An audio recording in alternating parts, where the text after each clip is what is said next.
అదే వచ్చేసిన 50 కండి మ్యాగ్నెక్స్ ఏమనుకుంటున్నాను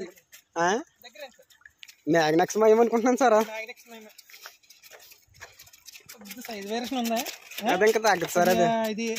లూజ్ సెల్ కూడా పడుతుంది ఇంకా లూజ్ సెల్ పడుతుంది ఓకే అది మన 4 రోజులు మేతలు అయిపోయినాయి సార్ కొంచెం దూరం వెళ్ళి మోల్టింగ్ ఉంది కదండి మోల్టింగ్ 50 వచ్చేసినాయి సార్ వచ్చేసినాయి 50 వచ్చేసినాయి కొంచెం లూజ్ సెల్ వెళ్తుంది చూసుకోండి సార్ అలాగే